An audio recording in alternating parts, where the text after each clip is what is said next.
Salam. Deməli, bugün əlimizdəki mənbələr əsasında Alvo AI adlı bir süni intellekt platformasından danışacağıq və ortada açığı çox maraqlı bir hekayə var.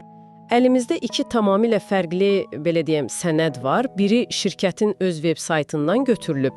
Son dərəcə peşəkar, qlobal iddialarla dolu bir təqdimatdır. Sanki illərdir bazarda olan nəhəng bir texnologiya şirkətindən danışırıq. Digəri isə əksinə, qısa bir məqalədir və bu cilalanmış imicin arxasındakı tamamilə gözlənilməz insan hekayəsini ortaya çıxarır. Bizim də bugünkü işimiz bu iki, yəni ilk baxışda bir-birinə zidd görünən portreti birləşdirib, Alvo AI-nin əslində nə olduğunu anlamağa çalışmaqdır. Elədir. Gəlin birinci o korporativ təqdimatdan başlayaq. Mənbədə deyilir ki, Alvo AI bizneslərə ən müasir süni intellekt həlləri təqdim edir və iş proseslərini ağıllı avtomatlaşdırmayla yenidən qurmağı vəd edir. Düzünü desəm, bu cür ifadələri az qala hər texnologiya startapının saytında görmək olar. Amma burada diqqətimi çəkən başqa şeylər oldu. Məsələn, konkret rəqəmlər 99,9% dəqiqlik, gündə 10 milyondan çox sorğunun emalı və 24/7 texniki dəstək. Bax, bunlar artıq ümumi marketinq şüarları deyil. Bu, platformanın real əməliyyat gücünü, miqyasını və etibarlılığını göstərən ciddi göstəricilərdir. Sənədlərə baxanda elə təəssürat yaranır ki, bu şirkət artıq bazarın böyük və təcrübəli oyuncularından biridir. Yaxşı, gəlin biraz daha dərininə gedək. Bu iddiaların arxasında hansı texnologiyalar dayanır? Mənbədə bir siyahı var. Maşın öyrənməsi, neyron şəbəkələri, proqnozlaşdırıcı analitika.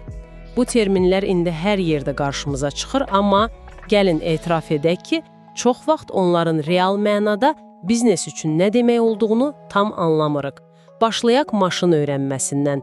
Bu, sistemin sadəcə proqramlaşdırıldığı kimi işləməsi deyil, daha artığıdır, eləmi?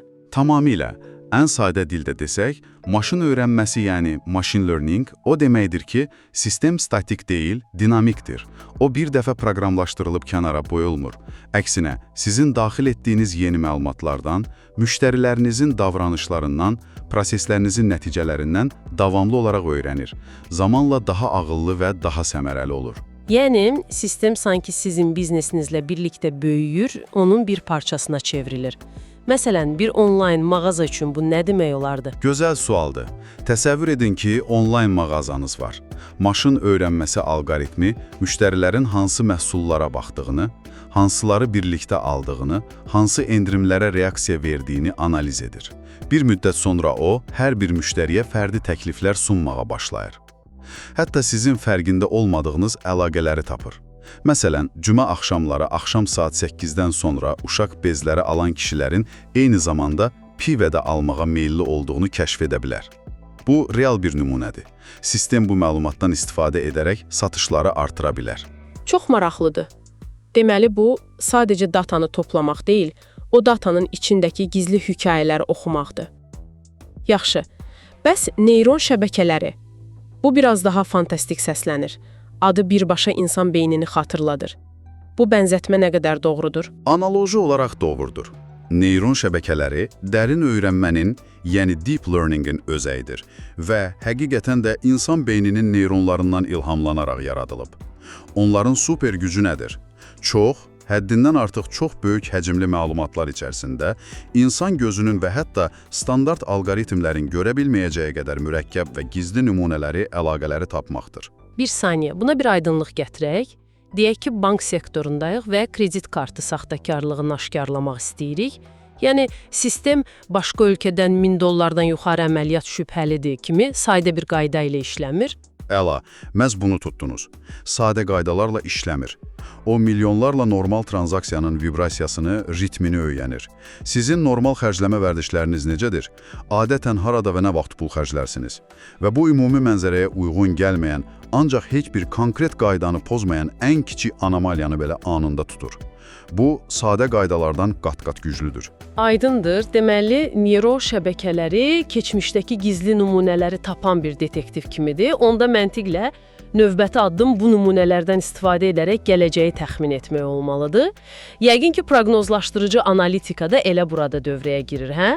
Tam olaraq. Bax, texnologiyaların bir-birini necə tamamladığını görürsünüz. Neyron şəbəkəsinin nə olduğunu və niyə olduğunu tapan detektivdirsə, proqnozlaşdırıcı analitika o dəlillərə baxıb növbəti dəfə nə olacaq deyən profaylerdir. Keçmiş məlumatlara əsaslanaraq gələcəklə bağlı yüksək ehtimallı proqnozlar verir. Təsəvvür edin bir pərakəndə satış şəbəkəsisiniz. Bu texnologiya sizə hansı məhsulun hansı mağazada nə vaxt tükənəcəyini, hansı mövsümdə hansı məhsula tələbatın kəskin artacağını həftələr əvvəldən deyə bilər. Bu da sizi həm ambarda artıq mal saxlamaqdan, həm də mal qıtlığından qoruyur. Siyahıda bir də təbii dilin emalı, yəni NLP və kompüter görməsi var. Yəni sistem həm insan kimi oxuyub anlayır, həm də insan kimi görür. Bəli. NLP sayəsində sistem müştəri rəylərini, sosial media şərhlərini avtomatik analiz edib, ümumi əhval-ruhiyyəni, yəni müsbət, mənfi, neytral müəyyən edə bilir və ya chatbotlar, səsli köməkçilər vasitəsilə insan dilində ünsiyyət qurur. Kompüter görməsi isə şəkil və videoları analiz edir, istehsalat xəttində qüsurlu məhsulları avtomatik seçməkdən tutmuş, təhlükəsizlik kameralarında şübhəli hərəkətlərə aşkarlamağa qədər geniş tətbiqləri var. Bütün bunlar bir yerdə o deməkdir ki, Alvo AI sadəcə bir işi görən alət deyil, biznesin fərqli sahələrini əhatə edən hər tərəfli bir platformadır. Yaxşı, texniki tərəfi aydındır, amma gəlin o idealı rəqəmlərə qaydaq. Mənbədə şirkət özünü süni intellekt sahəsində pioner adlandırır. Dünya üzrə 500-dən çox müştərisi, 50-dən çox AI mütəxəssisindən ibarət komandası və 98% müştəri məmnuniyyəti olduğunu deyir. İndi bir anlıq dayanaq, bu onların öz marketinq materialıdır. Hər startap öz veb-saytında pioner və dünya səviyyəli deyilmi? Bu rəqəmlərə nə dərəcədə ciddi yanaşmaq olar? Bu çox yerində bir skepsizmdir. Əlbəttə, hər şirkət özünü tərifləyir, amma burada məsələni fərqləndirən bir detal var. Onların istifadə etdiklərini bildirdikləri texnologiyalar toplusu. Python, TensorFlow, PyTorch, Big Data, Cloud AI. Bunlar təsadüfi seçilmiş, dəbdə olan adlar deyil. TensorFlow Google tərəfindən, PyTorch isə Meta, yəni Facebook tərəfindən yaradılıb və hazırda süni intellekt dünyasının qızıl standartları sayılır. Bu o deməkdir ki, onlar bizim öz möcüzəvi, sirli texnologiyamız var demirlər. Deyirlər ki, biz sənayenin ən güclü, ən sınanmış və ən etibarlı alətlərindən istifadə edirik. Bu, onların iddialarına texniki bir ciddiyyət qatır. Yəni, bəli, marketinq var, amma o marketinqin altında möhkəm bir texnoloji təməl olduğu görünür. İlk mənbədən aldığımız təəssürat budur. Qlobal, güclü, etibarlı və peşəkar bir şirkət. Məsələnin ən maraqlı tərəfi də elə indi başlayır. Çünki əlimizdəki ikinci mənbə, o qısa məqalə, bu təəssüratı götürüb tamamilə başqa bir kontekstə qoyur.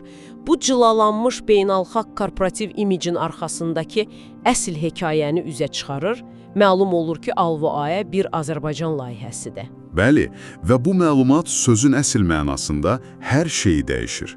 Bütün o texnologiyalara, rəqəmlərə, qlobal iddialara tamamilə fərqli bir dərinlik, fərqli bir çəki qatır. Bir anlıq düşünün, 500-dən çox beynəlxalq müştəri, 10 milyonlarla gündəlik sorğu, TensorFlow, PyTorch, bütün bu nəhəng mexanizmin mərkəzində, onun ürəyində Azərbaycanlı gənclər dayanır. Dəqiq olaraq. Məqalədə layihənin təsisçilərinin adları çəkilir. Mehdi Tağıyev və Orxan Hacızadə.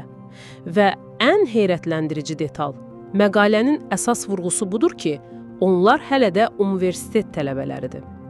Bu, mənim üçün ağlasığmaz bir şeydir. Düzü, mən universitetdə oxuyanda ən böyük layihəm səhər saat 9-dakı dərsə vaxtında çatmağın yollarını tapmaq idi. Bu gənclər isə dərslər arasında qlobal bir süni intellekt şirkəti qururlar. Bu, tamamilə fərqli bir ambisiya, fərqli bir düşüncə tərzidir. Bu, həqiqətən də üzərində düşünməyə dəyən çox vacib bir məqamdır. İlk baxışda bir paradoks kimi görünür. Bir tərəfdən ilk mənbədə dünya səviyyəli tədqiqatçılardan ibarət komanda, illərin təcrübəsi kimi ifadələr oxuyuruq. Digər tərəfdən isə ikinci mənbə bizə deyir ki, təhsisçilər tələbədir. Amma əslində burada ziddiyyət yoxdur. Bu, müasir texnologiya dünyasının reallığını əks etdirir. Bu o deməkdir ki, bu gənc təsisçilər qısa müddət ərzində o dünya səviyyəli komandanı formalaşdırmağı, öz ətraflarına 50-dən çox mütəxəssisi toplamağı bacarıblar. Bu, onların liderlik, vizyon və icra qabiliyyətini göstərir.